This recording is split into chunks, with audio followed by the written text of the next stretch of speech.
네, 안녕하세요. 이변의 데스크로 형사 전문 이경렬 변호사라고 합니다. 최근에 사회 이슈가 됐던 김호중 씨 사건을 좀 이야기해 보려고 하는데요. 술을 마시고 운전을 했는데 음주운전은 아니라고 하니까 이런 부분에 대해서 많이 궁금해 하시는 것 같습니다. 오늘은 이 사건 이야기해 보겠습니다. 도로교통법상 음주운전으로 처벌하고 있는 대상은 혈중 알코올 농도가 0.03% 이상인 경우에만 해당합니다. 근데 다들 아시겠지만 김호중 씨는 음주운전을 하고 난 이후에 17시간이 지나서야 혈중 알코올 농도를 측정하게 되었는데요. 음주운전 당시가 아니라 상당 시간이 지나서 혈중 알코올 농도 측정했기 때문에 모든 문제가 발생하는 것입니다.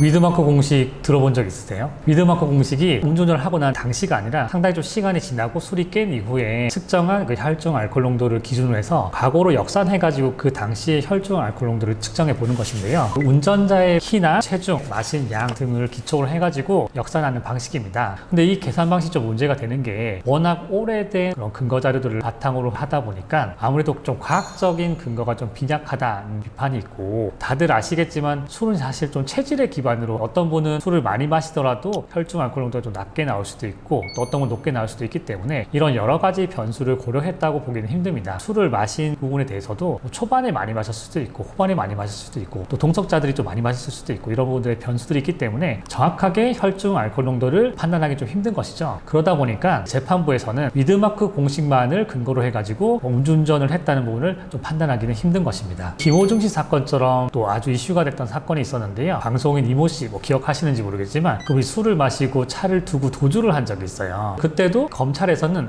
위드마크 공식 사용했더니 적어도 0.05, 그 당시에는 0.05라서 용어를 넘었다라고 판단하고 기소를 했었는데 재판부에서는 이 부분에 대해서 무죄 판단을 했었습니다. 네, 사실 음주운전으로 기소하기는 좀 쉽지는 않을 것 같아요. 왜냐면은 판례 태도를 봤을 때 위드마크 공식만으로는 혈중 알코올 농도 기준치를 넘었다고 판단하지 않기 때문인데요. 결국에는 새로운 입법이 된다거나 또 이런 걸 추산할 수 있는 과학적 방법이 만들어지지 않는 이상은 기소를 한다고 해도 재판부에서 무죄 판단을 받을 가능성이 높기 때문에 음주운전으로는 좀 기소를 하지 않을 것 같습니다. 그쵸, 사실 본인이 다 음주운전 했다고 인정했는데 해당되지 않는다고 하니 조금 이게 법이 맞는가, 이런 법이 어딨냐 생각하실 수도 있는데 헌법 12조에 보면 피고인의 그 불리한 진술만으로는 유죄 판단을 하지 않는다고 돼 있거든요. 그래서 본인의 진술 이외에 좀 객관적인 다른 증거가 뒷받침돼야지만 이제 유죄 판단을 할 수 있다는 거죠. 김호중 씨가 뭐 본인은 음주운전 했다고 진술했다고 하더라도 음주운전 했다는 것이지 내가 혈중 알코올 농도 0.03% 이상으로 운전했다라고 진술한 것은 아니고 그걸 또 객관적으로 뒷받침할 수 있는 자료가 없기 때문에 그 부분에 대해서는 무죄 판단을 할 수밖에 없다고 보입니다. 음주운전해서 무조건 도망가면 된다라고 댓글이 많이 달리더라고요. 이런 행위 사실이 있을 때 음주운전만으로 처벌하는 것은 아니거든요. 김호중 씨 사건에 대해서 검찰이 좀 기소한 내용을 좀 살펴보면요. 첫 번째로 특정범죄 가중처벌법상 위험운전치상 및 도주치상, 도로교통법상 사고 미조치, 범인 도피 교사 혐의를 적용을 했습니다. 해당 사실들 이제 기사 통해서 좀 보신 분들 있으실 텐데요. 일단 본인이 운전을 하기 곤란한 상태에서 운전을 하다가 사람을 다치게 했잖아요. 그러니까 거기에 대한 처벌이 되는 거고, 또 사고 후에는 반드시 어떤 조치를 취해야 되는데 아무 조치도 취하지 않고 그 자리에 벗어났기 때문에 사고 미조치에 해당될 수 있고, 또 자신의 매니저에게 대신 운전을 했다고 해달라 범인 도피 교사를 했기 때문에 이 부분에 대해서 검찰이 기소했고 이 부분에 대해서는 아마도 유죄 판단이 가능하다고 생각됩니다. 네, 아직